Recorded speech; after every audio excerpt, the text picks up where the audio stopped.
Salut à tous, je suis Élise Benazet, psychomotricienne, formatrice et professeure de danse. Dans mon podcast Trouve ton Move, je vous invite à explorer les univers de thérapeutes hors du commun, qui comme moi ont choisi de sortir des sentiers battus. Ensemble, découvrons des méthodes innovantes pour prendre soin de notre corps et de notre esprit. Et si vous souhaitez aller plus loin, n'hésitez pas à me rejoindre sur danser-psychomote.fr pour découvrir mes formations et approfondir vos compétences. Bonne écoute! Bonjour Aude. Bonjour Élise. Alors, je t'ai invitée aujourd'hui dans mon podcast Trouve ton Move parce qu'on se connaît bien, on s'est connus par la danse, par la salsa précisément. Et puis, j'ai appris à te connaître, j'ai découvert que tu étais médecin généraliste et puis que tu avais développé un attrait petit à petit pour la danse-thérapie. Et c'est quelque chose qui nous lie maintenant depuis plusieurs mois parce qu'on travaille ensemble et on a créé des ateliers de danse ensemble. Aujourd'hui, je t'ai invité à Trouve ton Move pour que tu nous racontes un petit peu ton expérience, comment t'es partie de ton parcours de médecin pour te retrouver finalement en CNPP, à travailler avec des enfants, et puis en formation en danse-thérapie avec Benoît Lesage. Donc, on va reprendre ton parcours depuis le début. Déjà, qu'est-ce qui t'a emmené à t'inscrire à la fac de médecine et puis à réussir tes études, parce qu'il faut s'accrocher aussi.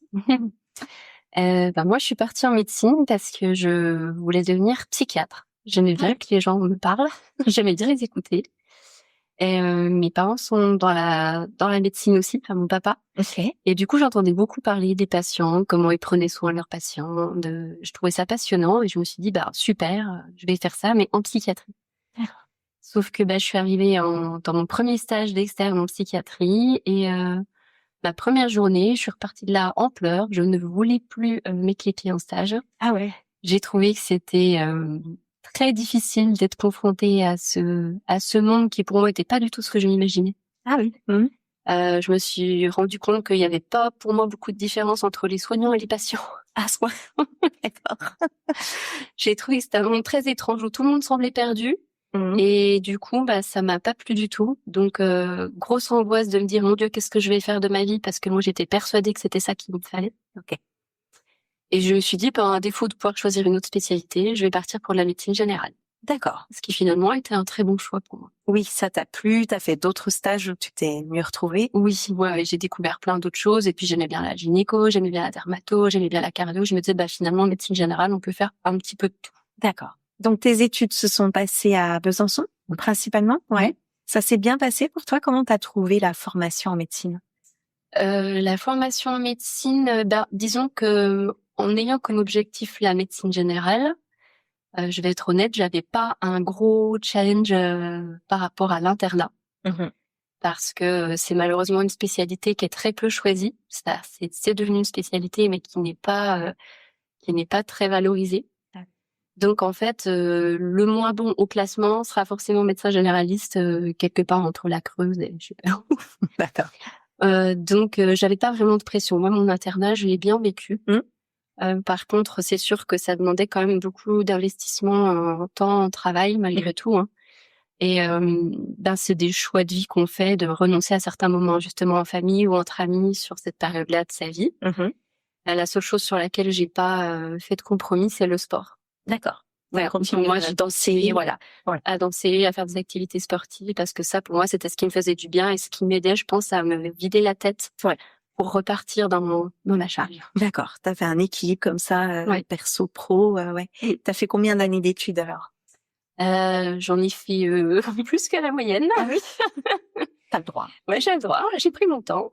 J'ai redoublé ma première année et puis j'ai redoublé ma 5e année, mais ça m'a permis d'aller faire un stage à l'étranger. Ah, donc ça, c'était super chouette aussi. T'es partie où? Je suis partie en Allemagne. D'accord. Ah oui, original. Ouais. Ok. Ouais. Un choix éclairé. Un choix éclairé. J'aime toujours bien cette langue. J'avais ma famille allemande que j'ai rencontrée pendant mes études au collège, avec qui j'ai toujours gardé le lien. Et ils arrêtaient pas de me dire, si tu veux venir chez nous, on t'accueille. Et donc je me suis dit, allez, hop. D'accord. Hésité à faire un an en Erasmus, mais c'était très compliqué de devoir tout organiser soi-même au niveau de son planning, des équivalences entre les deux pays. Ok. Donc là, je me suis dit, un petit peu trop complexe pour moi, mais finalement, sur un stage de 3-4 mois, c'était très bien. D'accord, ok. Et donc, tu es allée faire un stage en Allemagne précis, c'était dans un domaine particulier? Ça fonctionne pas tout à fait comme nous par rapport aux spécialités. Ils appellent ça une Innere Medizin, la médecine interne, on pourrait dire. Mais ça correspond plutôt à de la médecine générale. Et ils choisissent ensuite leur spécialité. D'accord. Donc, je me suis retrouvée dans quelque chose qui était très polyvalent, finalement. Donc, c'était assez intéressant pour moi. Ok, en hôpital ou en clinique? Ouais. En clinique. Et c'est là où, du coup, j'ai appris à faire des prises de sang. Parce que les étudiants en Allemagne, c'est eux qui piquent les patients le matin. Et c'est pas le cas en France? Non, en France, c'est les infirmières qui font ça. D'accord, ok. Oui, donc tu as pu voir les différences aussi de formation entre les pays. Et tu dirais que c'est peut-être plus adapté dans un pays ou l'autre, ou c'est différent, ce serait dur de comparer? Moi, j'ai trouvé ça beaucoup plus riche en Allemagne. Le fait qu'on soit plus polyvalent pour apprendre déjà à piquer les patients. Et puis, il y avait un truc qui m'a beaucoup plu, c'est le staff quotidien en radiologie, où tous les matins, on se retrouvait avec tous les médecins de l'équipe pour débriefer de tous les examens radiologiques qui avaient été demandés pour les patients du service. Et là, le radiologue nous faisait le compte rendu en direct. Et je trouvais ça hyper riche d'avoir cet échange. Au début, je comprenais pas tout, bien sûr. Mais c'était super chouette de pouvoir échanger directement avec le radiologue et de pouvoir discuter de ce à quoi ils étaient d'accord ou pas. Et ça se pratique pas forcément en France. En France, on reçoit notre compte rendu, c'est papier. Si on n'est pas d'accord, faut essayer d'appeler quelqu'un pour l'avoir au téléphone. Et puis, il faut en discuter, il faut qu'il revoie les images. Il n'y a pas ce temps dédié, on est ensemble. D'accord. Donc oui, tu sens un manque de coordination. À ce niveau-là, en tout cas, oui. D'accord. Donc, t'es diplômée, tu te mets à travailler dans quel type de service? Qu'est-ce qui t'a attiré après ton diplôme? Eh ben, après mon diplôme, moi, ce que j'aimais bien, c'était la gériatrie. J'ai fait mon dernier stage là-bas et ça m'a beaucoup plu. Donc, j'avais un stage libre que j'ai pu choisir dans ce domaine.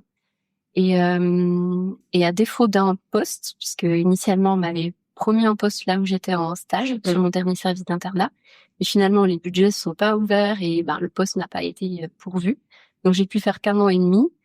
Et derrière, eh bien, je suis repartie en médecine générale chez mon ancien maître de stage qui allait prendre sa retraite et qui m'a proposé de venir faire des remplacements chez lui. D'accord. Donc, j'ai adoré cette période-là aussi. C'était la médecine de campagne. Un petit cabinet, 3-4 médecins, très bonne ambiance, une secrétaire au top. C'était vraiment des bonnes conditions de travail. Et puis des patients, je dirais, reconnaissants par rapport au service public, à l'hôpital, à la ville, où on sentait vraiment une différence dans les attentes. D'accord. Et puis finalement, j'ai eu un poste qui s'est libéré en gériatrie dans une autre structure, donc je suis partie en gériatrie. D'accord. Donc là, tu te fais une expérience et puis comment ça se passe pour toi? Est-ce que tu te sens à l'aise? Oui, je me sens à l'aise. Le travail en structure, je trouve que c'est très compliqué. C'est très compliqué. On a peu de moyens. On a beaucoup d'exigences, que ça soit de la part des instances, des administratifs, des familles, des patients. J'ai l'impression qu'on n'est jamais à la bonne place. Il y a toujours quelque chose qui ne va pas dans les attendus. Et ça devient compliqué, en fait, de prendre soin vraiment des gens, de prendre le temps de les accompagner, de prendre le temps de les soigner. Il faut vite qu'ils repartent chez eux dès qu'ils sont arrivés. Puis on n'a pas les moyens de les faire rentrer chez eux dans de bonnes conditions. Puis on n'a pas suffisamment de kinés pour tout le monde. Ça devient lourd. Ok. Tu te sens tiraillée entre les exigences et mes valeurs. Et tes valeurs. D'accord. Ouais. Clairement. Ça touche à ça. Ouais. Donc, tu sens un peu que tu changes d'idée, de parcours professionnel. Qu'est-ce qui se passe pour toi à ce moment-là? Je commence à me sentir pas très bien dans mon travail. Ok. Et à me dire que finalement, la médecine, c'est peut-être pas quelque chose pour moi. Ah oui, carrément. En tout cas, je me dis que la médecine qu'on me demande de faire aujourd'hui, c'est pas celle, c'est encore une fois pas celle que j'ai imaginée et c'est pas celle que je me sens capable de faire. En tout cas, sur mes valeurs, il y a des choses auxquelles je peux pas renoncer. Ok. Donc, il y a un gros conflit pour moi et je me dis, qu'est-ce que je vais faire encore de ma vie? Alors, oui, qu'est-ce qui s'est passé pour toi? Donc, tu as eu aussi l'arrivée de ton petit garçon qui a changé beaucoup de choses. Tu peux nous raconter un peu? Oui. L'arrivée de Gabriel. Eh bien, Gabriel, il est arrivé pendant le Covid. Donc, très rapidement, j'ai été mise en arrêt à cause de ce contexte particulier de pandémie où on connaissait pas trop au début les retentissements pour les femmes enceintes. Donc, ça m'a permis de vivre une grossesse ultra épanouie en ce qui me concerne. Ça, c'était vraiment le côté positif. Par contre, ça m'a beaucoup remise en question ou questionné sur ma place en tant que médecin dans la société et ce que je pouvais apporter aux gens par rapport à ça. Et là, je me suis dit qu'en fait, ça allait devenir dur pour moi de retourner au travail avec ces contraintes qu'on nous imposait en termes de budget, de rentabilité. On parle pas le même langage, en fait, avec les financiers, avec les directeurs des établissements. D'accord. Donc, j'ai cherché autre chose. Je me suis dit, c'est peut-être l'occasion. J'ai pris un congé parental et je me suis dit, c'est peut-être l'occasion de me former à autre chose. Et je me suis beaucoup intéressée à la périnatalité. Ouais. Donc là, je me suis formée en yoga périnatal, on va dire. Ça m'a beaucoup plu. Et sur le plan personnel, ça m'avait déjà apporté beaucoup pendant ma grossesse et après. Et j'ai compris ce que ça pouvait être que la dépression postpartum. Alors, j'ai eu la chance de pas la subir parce que j'avais un bon entourage familial, amical, etc. Mais je me suis dit que oui, ça pouvait être une période assez difficile, un sacré changement de vie. Et j'avais envie de pouvoir aider dans ce domaine-là. D'accord. Et j'ai essayé de voir comment est-ce que je pouvais mettre en place des séances de yoga périnatal, postnatal en groupe en étant un médecin généraliste. Là, je me suis heurtée aux limites de notre métier. En fait, on est dans une case en tant que médecin généraliste. On fait pas de groupe, on fait pas de prévention, ou alors on m'a répondu, il faut le faire sur votre temps libre. D'accord. Bénévolement. D'accord. Et moi, c'était pas ce que j'avais envie de faire. J'avais envie vraiment d'en faire une prise en soin, une prise adaptée pour les femmes, et pas que d'ailleurs. Et du coup, je me suis dit, bon, alors ça va pas être ça non plus, il faut que je trouve encore autre chose. Et c'est là que je me suis orientée vers la danse-thérapie. C'est en discutant avec toi d'ailleurs. Ouais, on a de nouveau le message. Ouais. Et je me suis dit, mais tiens, c'est un médecin en plus, trop bizarre. Un médecin qui fait pas de la vraie médecine. Ça m'intéresse. Et donc, je l'ai eu au téléphone, on en a échangé. Il m'a dit, viens essayer. Il y a un stage là dans un mois, tu viens voir et puis tu testes. Et je ne savais pas ce que c'était que la danse-thérapie. Donc, je lui ai dit, ok, allons-y. J'étais neutre et ouverte à la proposition. Exactement. J'étais curieuse. Ouais, d'accord. Ok. Et donc, oui, Benoît Le Sage, il est installé pas très loin de Besançon. Oui. T'es allée à Échet, c'est ça, dans le Haut-Doubs? Ouais. Ouais. Et donc, t'es arrivée dans un endroit, t'as parlé ou c'était quand même une expérience, j'imagine? Oui. Ouais. C'était très étrange. Alors, pourquoi? Alors, je suis arrivée, donc c'était en résidence sur une petite semaine. Un endroit très sympa, au milieu de la campagne, vers la forêt, très bien. Je suis arrivée, je connaissais personne, je savais pas quelle tête avait Benoît. Il y avait donc tout un tas de personnes qui étaient déjà là depuis la veille parce qu'ils venaient de plus loin. Et on a donc une grande salle où on travaille, où on danse ensemble. Et il y avait de la musique, je pousse la porte, je vois des gens par terre qui se roulent, qui se déplacent, qui s'étirent, la tête en bas, les fesses en l'air, enfin bref. Donc tout un tas de postures, à faire des bruits, des tremblements, les machins. Et je me suis dit, waouh, c'est de la danse de forêt. Qu'est-ce que je fais là? C'est de la danse de mutant là. Oui. Ouais, un truc plutôt absurde au premier regard. Très, très étrange. Je me suis dit, je crois que je me suis trompée d'endroit. Ça doit pas être là. Et là, je vois quelqu'un qui arrive vers moi. Ah, tu dois être où? Donc, c'était Benoît. On fait connaissance. Super. Bienvenue. Très bien. L'atelier, le groupe, la formation commence. Et là, on part dans le mouvement, on part dans l'exploration de nos voix. Faites des bruits, faites des mouvements, faites ce qui vous vient. Waouh. Une nouveauté pour toi, là. Parce qu'il faut lâcher prise, quand on demande des choses comme ça. Il faut complètement lâcher prise. Il faut se sentir en confiance avec le groupe. Il faut se sentir à l'aise avec son corps. Et tout ça, c'était des sacrés défis. Donc, je me suis dit, je crois que c'est pas pour moi. Je crois que c'est pas pour moi. Je suis là, je vais faire. Et puis rapidement, le groupe s'est construit. Je me suis prise au truc et finalement, j'ai adoré. Et ma semaine s'est terminée. J'ai dit, ok, c'est ça que je veux faire. Ah ouais, il fallait le temps d'apprivoiser tout ça, cette approche. Et donc, à la fin de la semaine, qu'est-ce que tu as retenu? J'ai retenu l'importance, en fait, d'être dans le corps, dans le mouvement, pour avoir du bien-être. Et je pense que ça peut être aussi thérapeutique. Et pour moi, c'était déjà une évidence au travers de ce désir par rapport au périnatal, de la prévention de la dépression postpartum, de me dire, il faut un accompagnement corporel. Il faut faire quelque chose par rapport à ça. Il faut prendre soin du corps pour prendre soin de l'esprit. Et je me suis dit, mais la danse-thérapie, ça peut être quelque chose d'encore plus vaste que le yoga et qui pourrait ça pourrait être un outil hyper intéressant. Et je me suis dit, j'ai envie de pouvoir développer ça. J'ai envie en tout cas d'essayer de m'orienter vers ça et de me former. D'accord. Oui, parce que tu as fait un constat, tu dis autour de la périnate, on n'est pas assez accompagné pour être dans son corps, dans son mouvement. Qu'est-ce qu'on propose aux femmes enceintes pour connaître leur corps au moment un peu crucial d'accoucher? Ouais, je vais être un peu dure, je vais dire pas grand-chose. Ah oui, à ce point. Heureusement que je suis médecin, heureusement que je fais des pratiques corporelles, heureusement que je suis à l'aise avec mon corps, parce que je me dis quand c'est pas le cas, les changements de la grossesse et surtout l'accompagnement d'après, la chute des hormones, tout ce qui change dans son corps, au niveau psychique aussi, je me dis c'est dur. On se retrouve d'un coup tout seul. D'accord. Autant en étant enceinte, on a quand même le suivi avec la sage-femme, les cours de préparation à la naissance.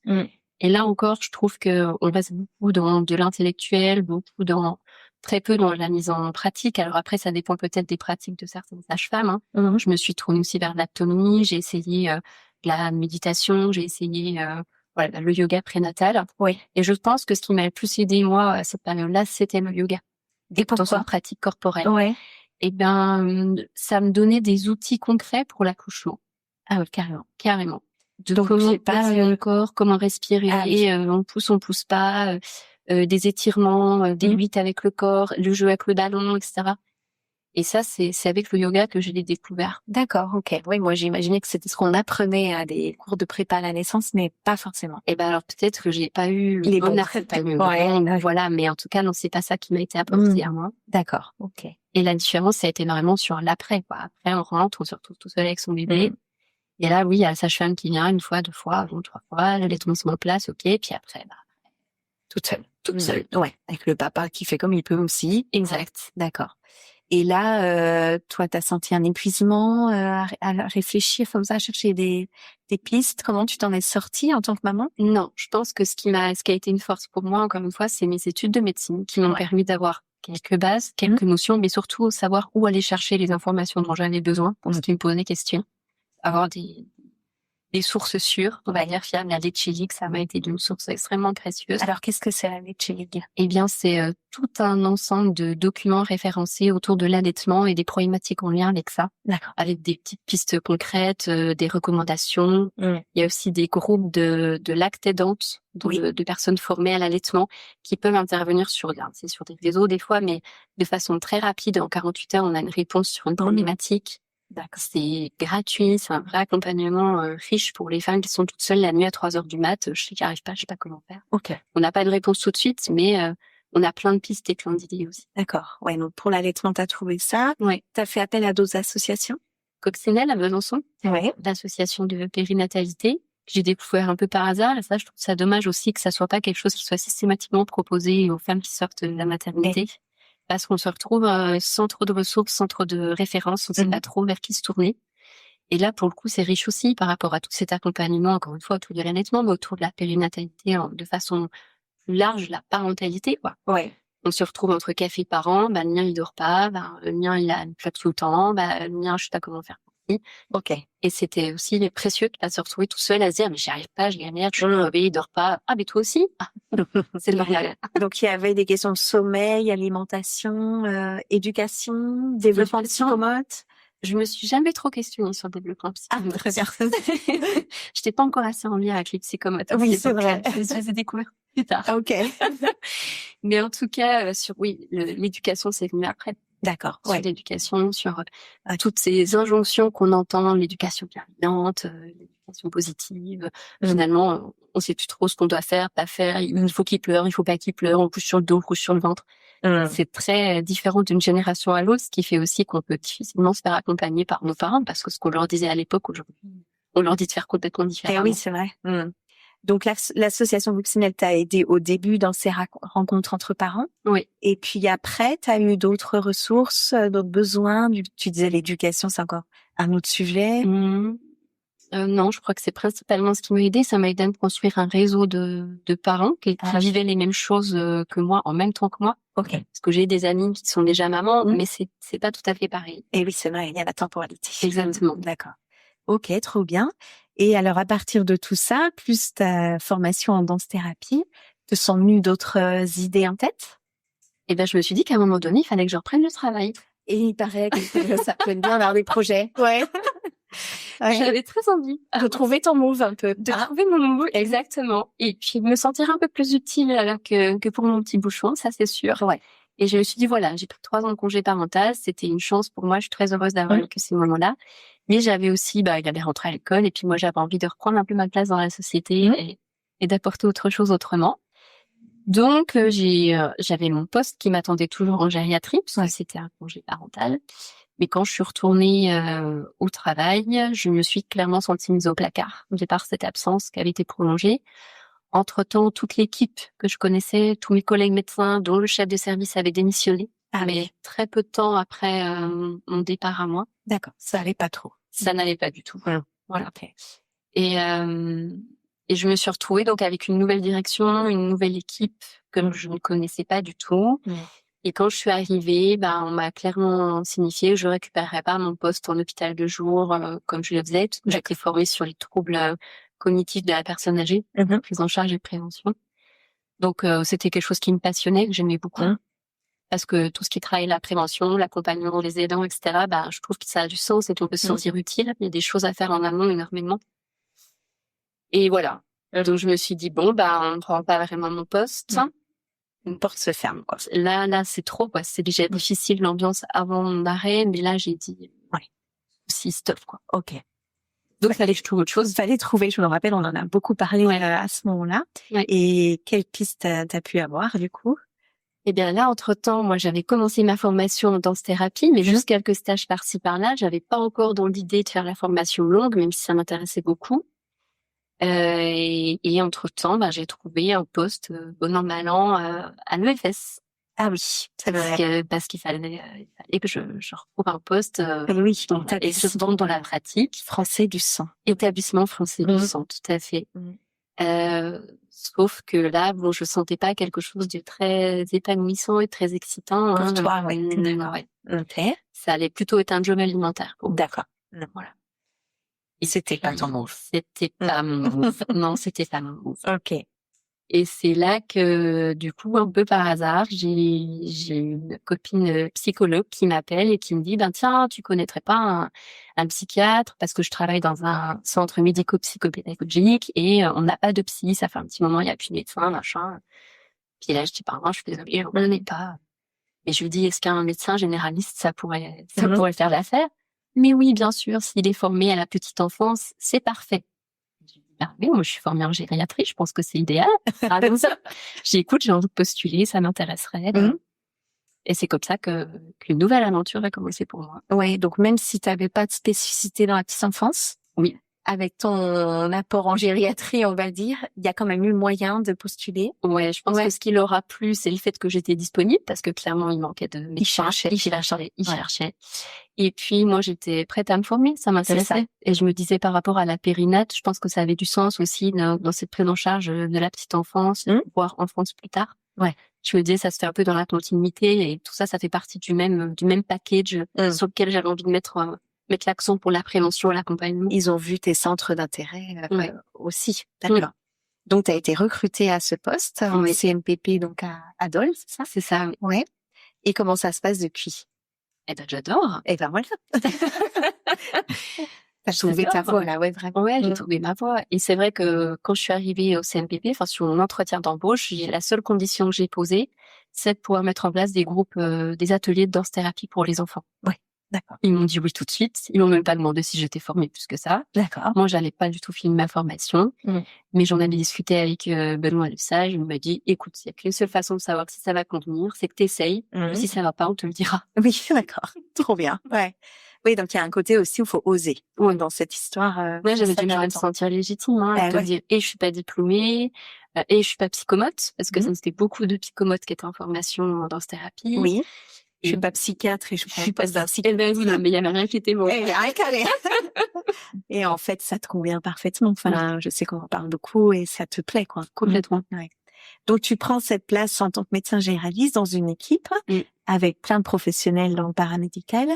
Et comment tu crées ta place? Parce que forcément, elle est différente par rapport à peut-être un autre médecin qui propose pas tout ça.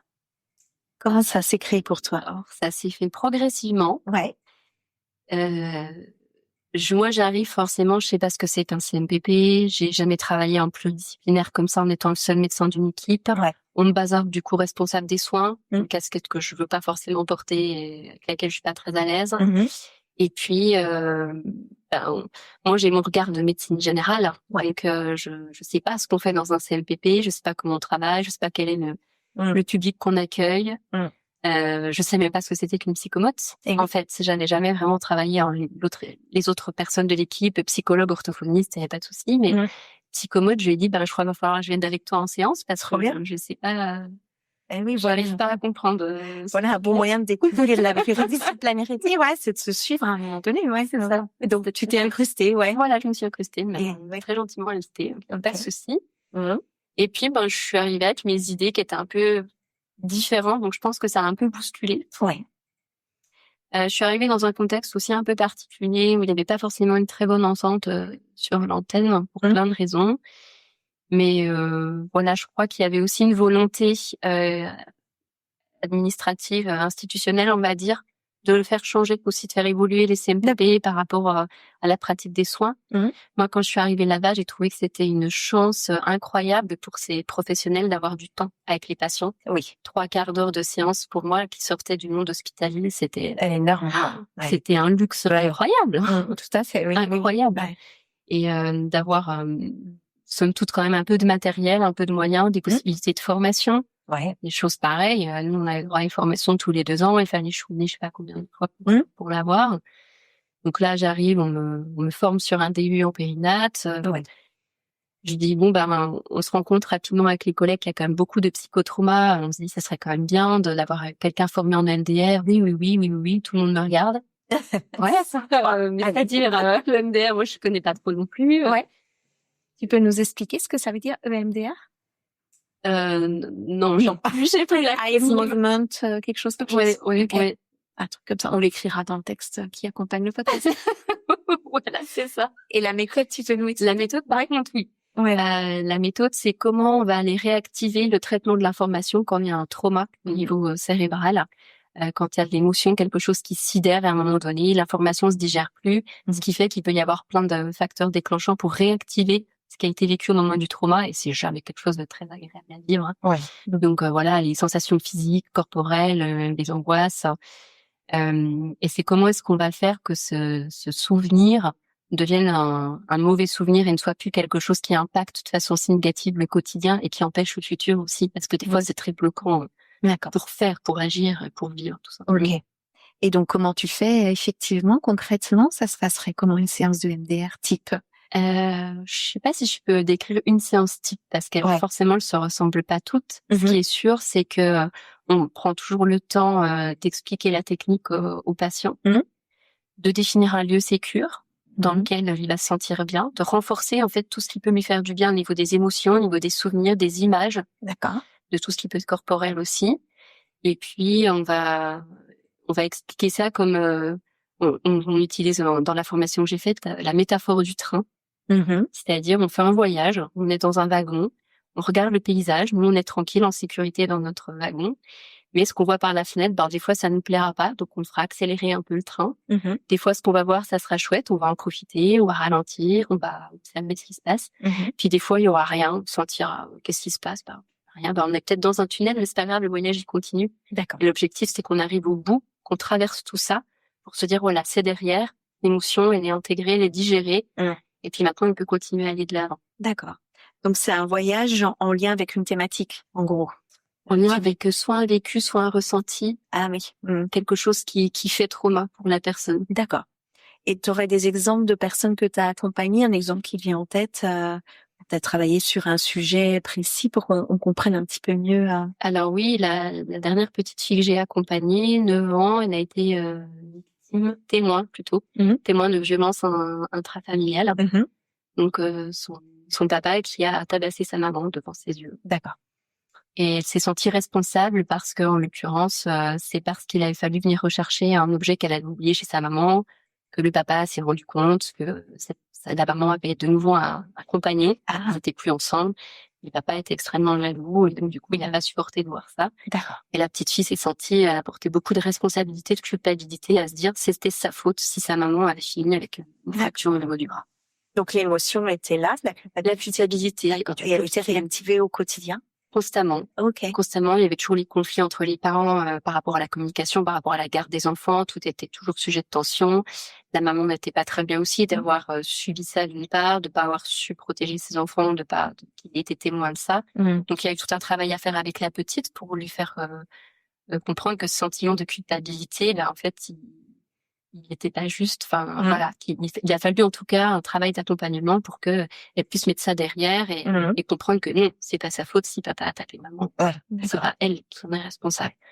Quand bien même elle a oublié quelque chose chez sa maman. D'accord. Et puis après, il y a eu tout un travail d'accompagnement avec la maman, que j'accompagne également de la MDR, par rapport à ce trauma qui était encore très vivace. Elle pouvait pas venir accompagner ses enfants sciences sans pleurer. Elle pleurait en les déposant, elle les pleurait en les accompagnant. Elle se sentait elle aussi responsable du fait qu'ils aient besoin d'être suivis par rapport à cet événement de vie, mais pas que. Et voilà, il y a eu cet accompagnement qui lui a permis aussi de se rendre compte de ses ressources à elle. Déjà, c'est quelque chose qu'elle a déjà traversé. Donc, elle a été capable de le vivre, elle a été capable de le dépasser. Oui, d'accord. Et puis, aujourd'hui, elle a des ressources, elle est capable de mettre ses enfants en sécurité, elle a fait les choix qu'il fallait, elle est partie, et voilà. Oui, donc elle a des nouvelles représentations de ses forces. C'est ça. Ouais. Et donc, dans la séance de EMDR, il y a les mouvements des yeux. Tu fais travailler une intégration de l'émotion grâce à ces mouvements, c'est ça? Je peux m'en l'expliquer. C'est une alternance visuelle. Soit on travaille au niveau des yeux, soit on peut travailler en kinesthésique. Ouais. Ça peut se faire en auditif, mais moi j'ai pas été formée à ça. Il faut du matériel que j'ai pas. D'accord. Mais c'est un peu comme les personnes quand elles dorment la nuit, on a l'impression des fois qu'on voit les yeux qui bougent. Oui. Et on se dit, il se passe quelque chose. En général, ce qui se passe, c'est le traitement des informations, des émotions de la journée qui se digèrent. En passant d'un hémisphère à l'autre, c'est ça? Alors, on sait qu'il y a ce rapport, cette alternance droite-gauche qui a un impact, mais on ne sait pas trop comment l'expliquer. D'accord. Il y a quand même des études scientifiques qui montrent l'efficacité de cette méthode, mais le lien, on n'arrive encore pas bien à le faire. Pourquoi c'est cette alternance droite-gauche qui intervient? Mais donc, des études montrent clairement qu'il y a un impact avec cette méthode de MDR sur la digestion et l'intégration d'émotions compliquées, difficiles, etc. Exact. C'est ça. Comme ça qu'on pourrait résumer. Ouais, tout à fait. Ok. Et donc, tu nous as donné tout de suite un exemple avec une petite fille. Donc, je pourrais dire un peu ta spécificité, c'est que tu développes aussi le MDR avec des enfants. Oui. À partir de quel âge tu fais ça? Mon dernier patient, il y a les 3 ans. D'accord. Ok. Et c'était quoi son problème? Lui, c'était des difficultés d'endormissement, en lien avec une peur qui avait eu un trauma. On ne sait pas trop expliquer quoi et comment, mais a priori, il y a eu un bruit une nuit qui lui a fait peur, alors qu'il dormait pas chez lui. Et depuis, le sommeil, c'était compliqué. Il se relevait à chaque fois. Il avait du mal à s'endormir. Il était pas en sécurité. Il était pas rassuré, sans arriver vraiment à verbaliser les choses. Et en fait, on a fait un travail en passant par des cartes d'émotions, par du dessin, par du symbolique. Et aujourd'hui, ce petit garçon, il arrive mieux à dormir. Il y a moins de réveils la nuit. Ok. Tout n'est pas encore réglé, mais en tout cas, c'est en voie 2. Et puis, ce qui est chouette avec le MDR, c'est qu'en fait, on relance un processus, mais après, le cerveau, il continue à bosser tout seul, il fait ses liens. C'est pour ça que les séances sont espacées de plusieurs semaines. D'accord. Parce que on initie quelque chose et après, ça se met au travail inconsciemment. D'accord. Et tu dirais qu'il y a besoin de combien de séances pour un petit garçon, pour cette petite fille de 9 ans? C'est des thérapies longues, des thérapies courtes? Non, c'est plutôt des thérapies courtes. Le petit garçon, je l'ai vu sur 3 ou 4 séances et la petite fille, c'était un peu plus 5-6. Chose comme ça. Oui, tu parles pas dans un accompagnement psychothérapeutique long, tout analysé. Pas du tout. C'est centré sur quelque chose de très précis. Je suis centrée sur ce qui fait problème ce jour-là, par rapport à l'émotion, par rapport au ressenti physique. Et après, tout ce qui est accompagnement psychothérapeutique, ça se fait en parallèle avec ces collègues. L'un n'empêche pas l'autre. Non, quoi. Ouais, d'accord. Et donc, tu parlais de cartes émotions. Tu pourrais un peu nous les décrire? Qu'est-ce qui t'a plu dans ces cartes? C'est vrai que je t'en avais parlé. Et puis tu dis, c'est un super outil. On va le décrire à nos auditeurs. C'est toi qui m'as fait tester ça. Ouais. C'est des cartes sur les émotions. C'est très symbolique, des bonhommes représentés pour montrer la joie, la colère, la tristesse, la peur. Il y en a, je sais plus, presque une centaine. Il y en a énormément qui sont décrits avec beaucoup de nuances. Donc ça permet pour la personne, quand je les utilise en MDR, de nommer l'émotion qui leur ressemble. Donc je suis quand même obligée, il y a forcément un biais sélectif, je peux pas lui exposer les 100 cartes devant les yeux, il faut que à 3 ans, ça va être dur. C'est compliqué. Donc je fais quelques propositions sur les émotions standards. Et puis après, il y a la carte des ressentis physiques. Donc pareil, des bonhommes très symboliques où on a des petits papillons dans le ventre, où on peut avoir le cerveau en ébullition, où on peut avoir des sueurs, les mains toutes chaudes, l'impression de grands pieds, je sais pas. Enfin voilà, ça peut éventuellement parler dans l'imaginaire à l'enfant. Et il n'y a pas besoin de savoir lire, là on voit le dessin, c'est tout qui est pratique. Parce que moi, j'avais cherché longtemps un outil qui montrait que font les émotions dans le corps sous forme d'un dessin. Alors il y a des super livres qui parlent d'émotions, mais c'est rarement dessiné. Et j'avais trouvé ces cartes super intéressantes pour ça. elles sont top aussi bien pour les enfants, les ados, les adultes. Non, je crois que tout le monde peut y avoir accès. Carrément. Ok. Et après, une fois qu'on a eu ça, on a les cartes des besoins. On peut essayer de voir avec la personne de quoi il aurait besoin de solitude, besoin de câlin, besoin de joie, besoin de sommeil, besoin de sport, besoin de bouger. Ouais, exactement. Donc là, tu aides la personne, l'enfant ou l'adulte à identifier tout ça et tu l'utilises en parallèle en EMDR, c'est ça? Oui. C'est ça. C'est sur les centres d'EMDR pour les enfants ou les personnes qui n'ont pas accès facilement à leur ressenti. D'accord. Ou à mettre des mots. Et je pense que en tout cas, moi, c'est là-dessus que je me base pour essayer de les aider. Il y a forcément un ressenti ou corporel ou émotionnel qui fait problème. Donc, il faut qu'on arrive à l'identifier. Donc, ils l'identifient déjà chez eux et on peut se dire que dans leur vie, ça peut leur servir au quotidien, quoi, de se dire ah bah tiens, là, j'en suis où avec mon émotion, comment je l'identifie, quel est mon besoin, et puis ça pourrait leur servir dans les relations aux autres. Et attends, là, il est en colère, peut-être qu'il a besoin de ça. J'imagine que tu peux c'est un truc à développer ton licence sur les émotions. Voilà, c'est ça. Tu peux l'utiliser aussi, j'imagine, en CNPP avec les petits patients que tu rencontres. Ouais. Dans mes ateliers de danse-thérapie, je les ai utilisés effectivement aussi avec les enfants. D'accord. Sous quelle forme alors? Là, c'était déjà identifier dans quelle émotion on était sur le moment, s'il y avait une émotion qui était plus présente. On a resté que sur les émotions. Ensuite, on a essayé de faire un classement des émotions par rapport aux nuances qu'il pouvait y avoir. Et on a essayé de travailler aussi en lien avec le tonus, parce que ces bonhommes, comme ils sont très représentatifs, on voit dans quel état le corps peut être par rapport à de la colère, à de la joie, d'excitation, ou de la fatigue, ou de la tristesse, ou de la peur. Voilà. Et on essaie de classer ordre de croissance du plus ou moins tonique. Ouais, ok. Et puis après, c'est vrai qu'il y a des nuances. On peut être apeuré, être tout le monde, on peut pas bouger, ou alors très rigide. Enfin, après, c'est persono-dépendant, donc c'est intéressant. C'est ça, tu l'as fait en groupe. Oui. Donc chacun pouvait avoir son avis et le partager aussi, quoi. Après, c'était intéressant justement de se mettre d'accord sur faire une courbe ensemble. Ils étaient pas tous d'accord, mais c'est ça qui est intéressant. Ça crée aussi du dialogue et montre-nous, toi, comment tu fais quand tu es en colère. Ouais. Donc on entend que tu as ta pratique donc plutôt en libéral en EMDR où tu reçois des patients et tu as ta pratique au CMPP où tu peux créer des groupes de danse-thérapie. Est-ce que tu pourrais nous expliquer ce qui se passe, comment tu proposes ces groupes, comment les parents, les familles adhèrent? Bon, t'en es au tout début aussi, hein, on va explorer ça. Oui, c'est ma 2e année là où j'ai proposé un groupe. Ouais. Je suis toute seule pour les animer. J'essaie de définir un fil conducteur par rapport aux objectifs thérapeutiques que je pense être ceux qui correspondent à la pratique de danse-thérapie. Donc, il y a quand même des petites différences avec la psychomotricité.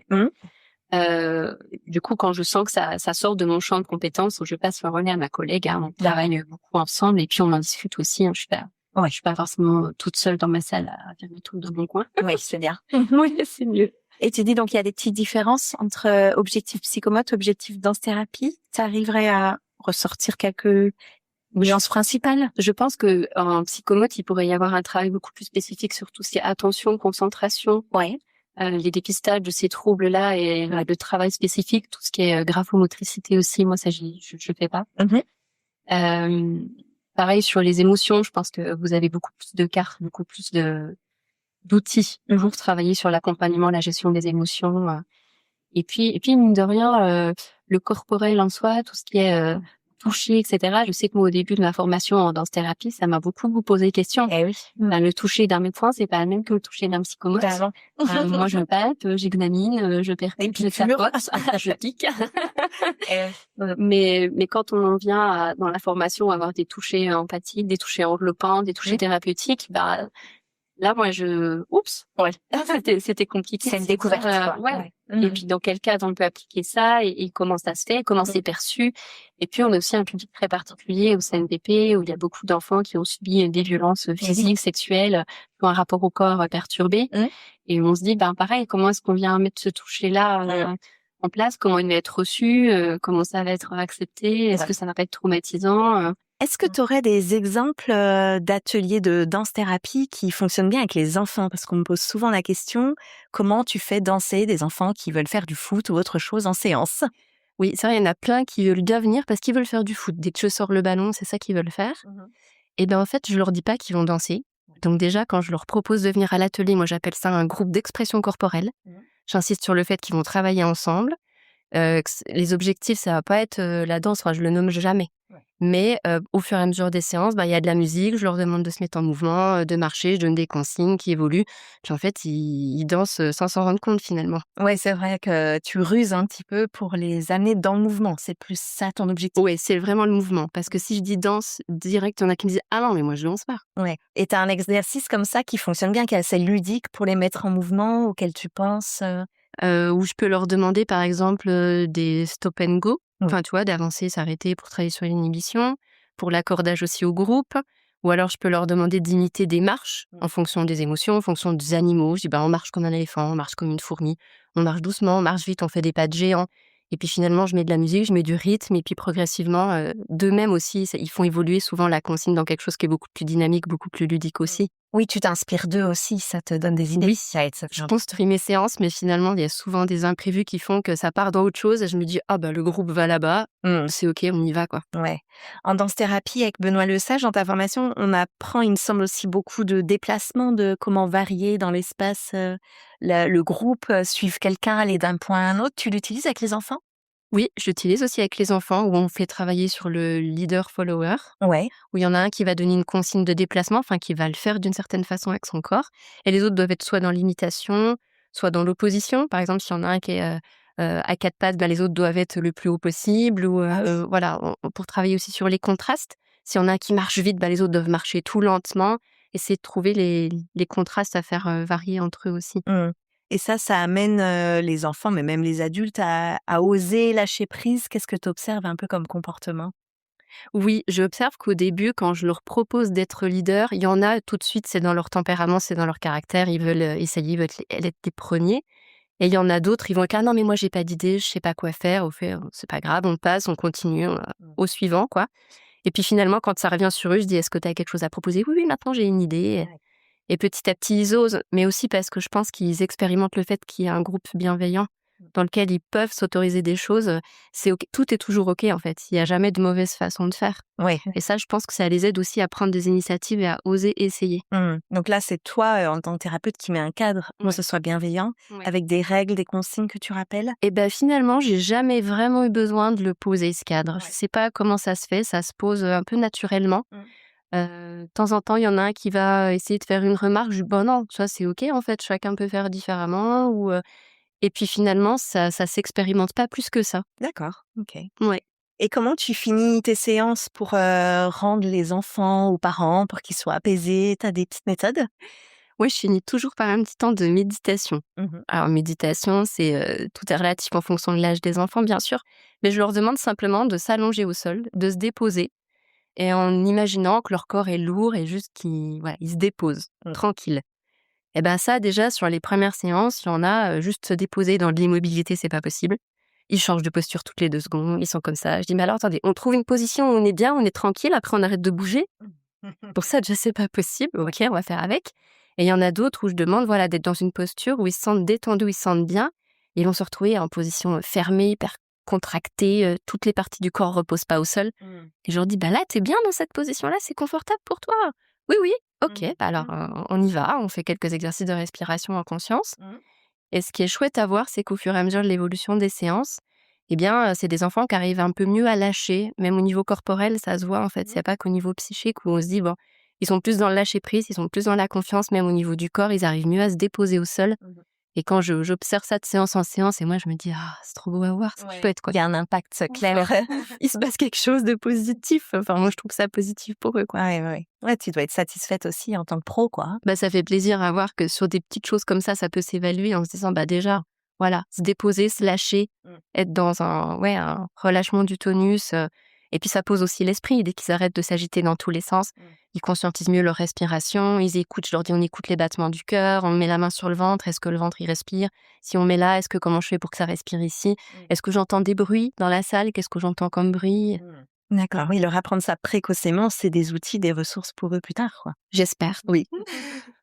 Et je parle de plus tard parce qu'on a créé aussi ensemble des ateliers de danse bien-être, à Besançon, et on a des adultes, là, pour le coup, qui s'inscrivent, et qui viennent chercher du lâcher-prise, une connaissance, une conscience un peu de leur corps. Comment tu décrirais, toi, ces ateliers? Comment on les a pensés? Tu peux nous raconter le chemin qu'on a fait ensemble et puis je vais compléter. OK. L'idée qu'on s'était dit déjà, c'était de pas faire du thérapeutique, de la prise en soin thérapeutique, mais vraiment quelque chose dans le bien-être, sachant que même si ça touche au bien-être, ça touche forcément d'une certaine façon au thérapeutique, pour les personnes. Mais en tout cas, que c'était vraiment un accompagnement pour, voilà, le lâcher-prise, le bien-être, le sentiment de sérénité, d'apaisement, le tourbillon de la vie, quand est-ce qu'on le pose et comment. Et on s'est vus 2 fois pour préparer un peu les thématiques qu'on voulait aborder ensemble et puis construire notre première séance. Ça s'est fait de façon, super fluide et très rapide, hein. Il n'y a pas passé des heures et on a expérimenté ça sur notre premier atelier où pareil, il y a vraiment eu, je trouve, une certaine fluidité, dans la construction, dans la mise en place.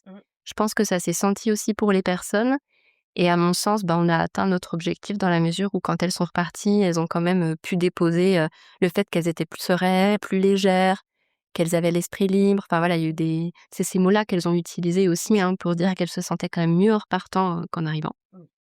Ouais, puis qu'elles avaient osé, qu'elles avaient lâché prise, qu'elles pensaient pas qu'elles allaient faire tout ça. On avait des danseuses et des non-danseuses, donc un groupe très hétérogène et ça les a portées aussi entre elles. Beaucoup de bienveillance. Oui, tu parlais de ce cadre et ça a beaucoup aidé aussi, je pense, la posture qu'on a pu avoir, ouais. C'est vrai que pour construire notre premier atelier, on a amené chacune notre liste d'exercices. Oui. On a choisi un thème, là c'était habiter son corps. Et puis après, on a sélectionné comme ça nos exos. Et puis moi, j'ai amené le côté musique, comme j'en ai plein. Maintenant, j'arrive à les sélectionner très rapidement. Elles t'ont convenu? Qu'est-ce que tu as pensé de mes musiques? Ouais, j'ai trouvé ça chouette. Ouais. C'est vrai que mettre de la musique, ça met du sens, je trouve, plus sur l'exercice. Ça met une certaine ambiance. Je sais qu'il y a des pratiques, par exemple, de danse-thérapie qui sont des écoles où il n'y a pas de musique parce qu'ils estiment que la musique va apporter une certaine teinte émotionnelle et va amener quelque chose sur l'exercice. Mais en même temps, si c'est quelque chose qu'on recherche, moi, je trouve que c'est plutôt chouette, ça peut être aidant. Ouais, c'était aidant. Il y a des participantes qui nous ont dit moi, je préfère quand il y a la musique, sinon je sais pas quoi faire. C'est ça. Ouais, c'est assez dur déjà. Oui. Ouais. Et puis, moi, j'aime bien amener aussi les objets, soit de GRS. Là, on a amené des foulards, des tissus. Pareil, ça a aidé les gens à libérer, à lâcher prise. S'il y avait pas ça, c'était plus compliqué pour eux, quoi. La mise en mouvement, c'est pas forcément toujours facile, hein, finalement, d'être à l'aise dans son corps, de bouger devant les autres. Ouais. Donc, on a un petit peu découpé notre atelier. Tu as commencé par quel type d'exercice? Comment tu as vu la structure de cet atelier, toi, au départ? Moi, ce que j'aime bien, c'est créer une ambiance groupale, une espèce d'enveloppe qui va faire que chacun pourra s'appuyer dessus.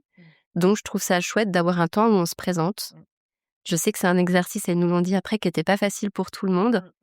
Mais malgré tout, moi, je reste persuadée qu'être capable de se nommer et d'être nommé en retour, c'est quand même quelque chose qui est important dans le travail sur le relationnel qu'on met tout le temps en pratique dans notre vie quotidienne, en fait. Comment est-ce que je me présente? Comment est-ce que ça me fait d'être nommée par les autres? Il y a déjà soi. C'est déjà un travail sur soi. Donc voilà, je sais qu'il y en a certaines que ça a un peu mise à mal parce que c'était pas facile pour elles, cet exercice-là. Mais je trouve que ça permet quand même de constituer, ça a été fait de façon assez ludique, donc ça a déjà créé une certaine dynamique. Il y a eu des rires, il y a eu un peu de lâcher prise au fur et à mesure parce que je demandais à ce que physiquement, il y ait aussi une expression du corps qui soit associée au fait de se nommer et qui était plus ou moins reprise par les autres en cercle.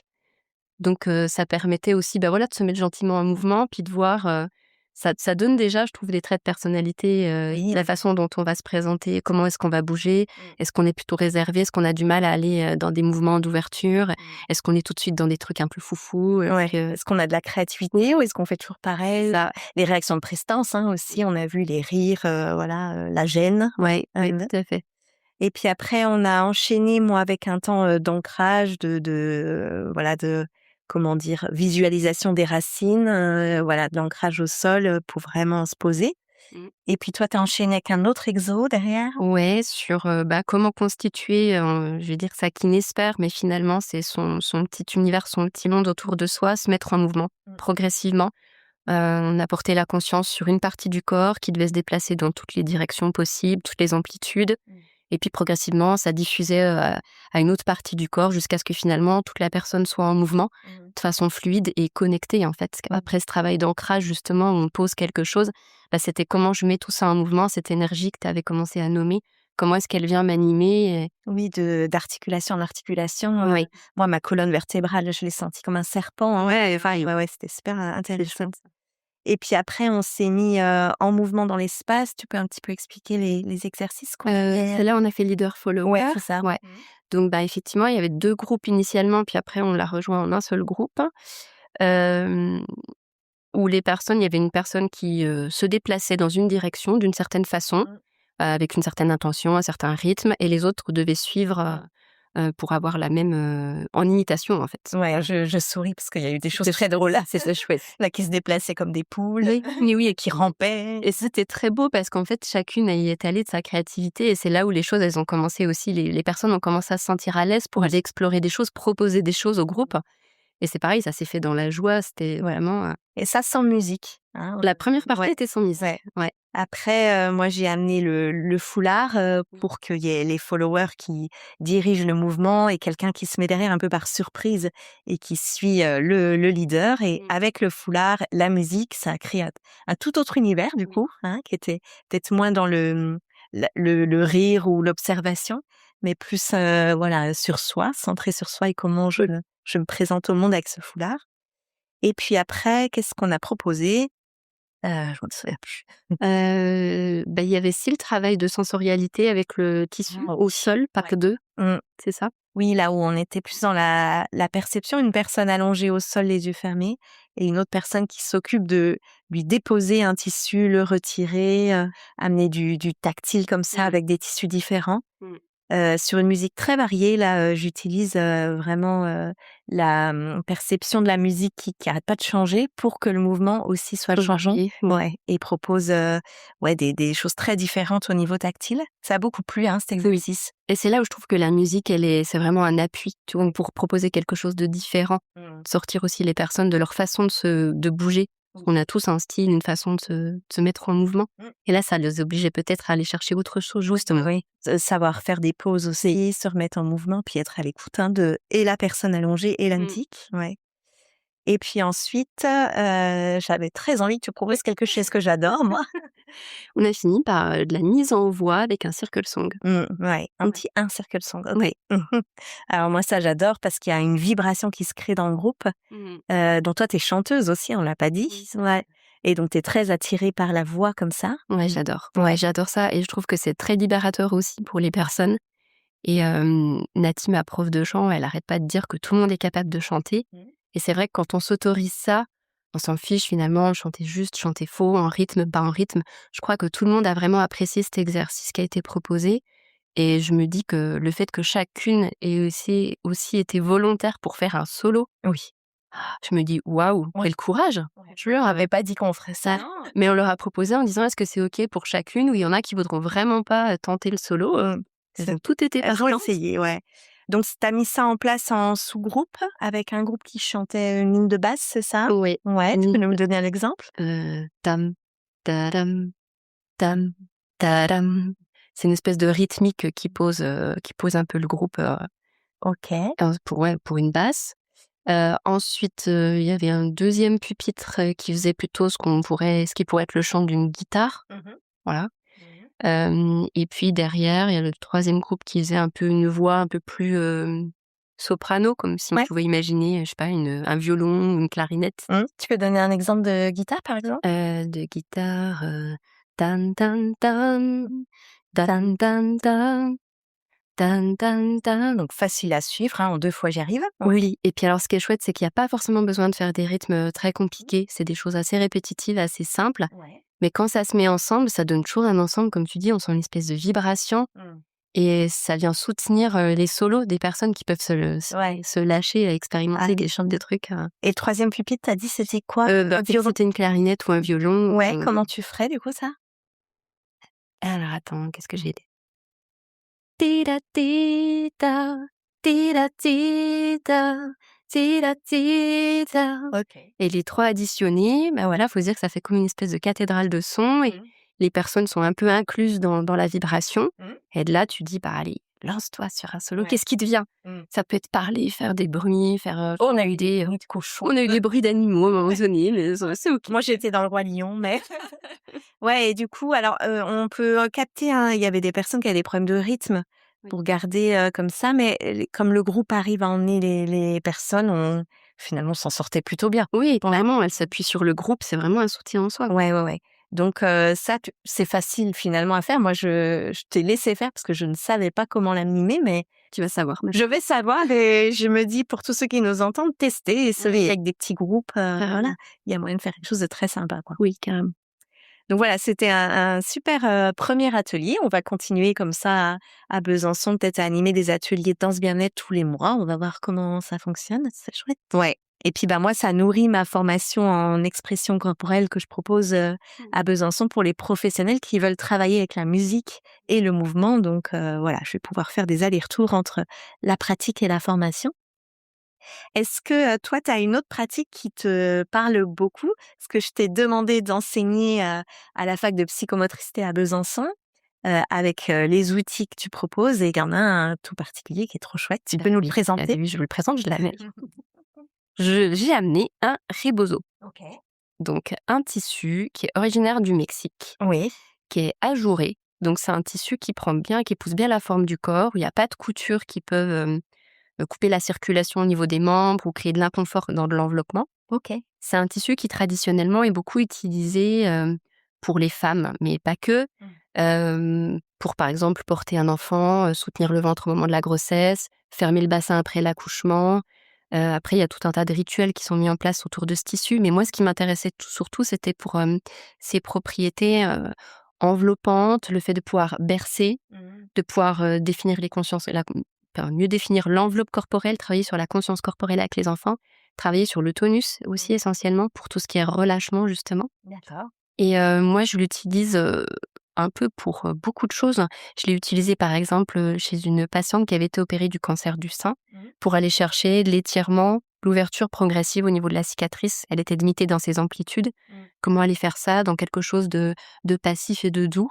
Donc tu mets le tissu autour du bras et puis la personne elle est allongée ou assise et puis c'est moi qui soutiens le poids, qui porte et qui progressivement va aller chercher de l'ouverture. Ouais, dans la détente alors. Dans la douleur, là. Ouais, non. Normalement, s'il n'y a pas de contre-indication à ce tissu, il n'y a pas de douleur, ça peut être utilisé chez tous les patients, tout type de pathologie confondue. Okay. Je l'ai utilisé aussi chez des enfants très agités pour les contenir, quelque chose de rassurant, où je le mets autour des épaules et je l'enveloppe en fait. Et puis avec des petits mouvements de bercement, de petites vibrations, progressivement, ça aide la personne aussi à relâcher un petit peu, à donner son poids dans le tissu, mais sans s'abandonner. Je l'utilise aussi des fois à la fin de mes séances de MDR. Ah oui. Quand je sens qu'il y a eu beaucoup d'émotions qui sont ressorties, que les personnes, elles sont encore un peu fébriles, on va dire, même si on travaille sur le lieu sécure, sur tout ça pour qu'elles repartent de façon apaisée. Je sens que des fois, les envelopper un petit coup dans le tissu, les bercer un petit peu, ça ramène assez à quelque chose d'archaïque finalement. Il y en a beaucoup pour qui ça fait remonter des émotions un peu de toute petite enfance.